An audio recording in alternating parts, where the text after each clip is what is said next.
Like, you probably didn't think you could have a business like this. I didn't think I was going to be an entrepreneur until maybe the day I filed my LLC. Like, it didn't feel like something that fit my personality, but it really does. And I love it.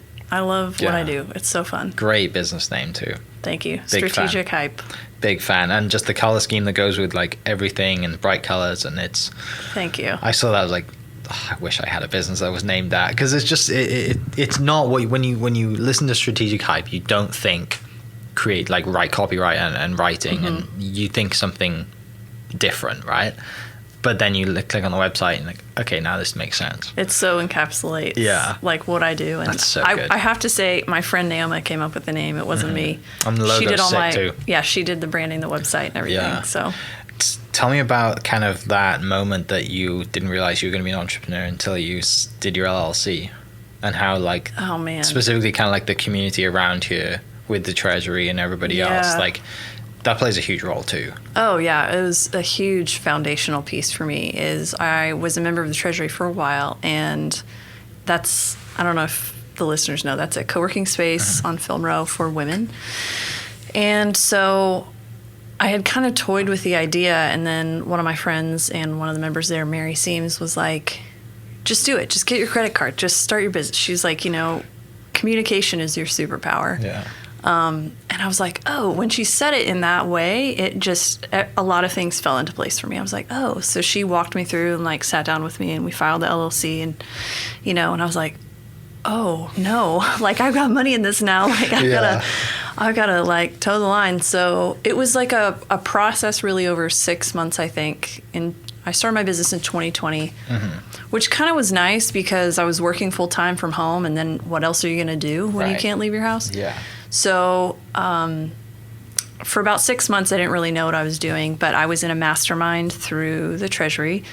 And one of the ladies asked, well, why can't I hire you? Why are you doing such a niche thing? And I was like, just kidding, Stacey, you can, please hire me.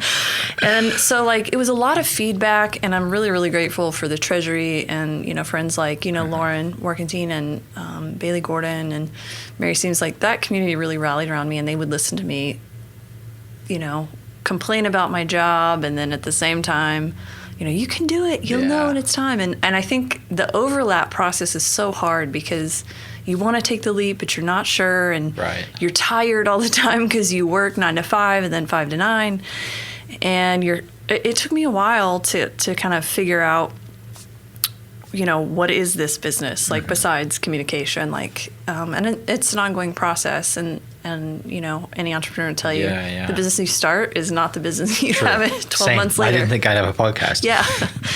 Yeah. So it was definitely a product of that community and friends and people just being like, just do it, man, just do it. And people to bounce ideas off of. And so many of my friends are entrepreneurs, and they're like a different breed. Like if you find one, you'll find 10 of them. Like it rewires your thinking and forces you to think a different way when you've grown up working 9 to 5 and you've had that security of a job, and you're probably going to get the weekends off and maybe a few holidays here and there, and you're like, this is my life. And then, like I said, you meet a group at the Treasury who are all women entrepreneurs and all in so many different diverse businesses. Lauren does clothing, and Shannon's obviously a part of it too with leadership, and Mary's doing systems for real estate, and like you got all this stuff going on.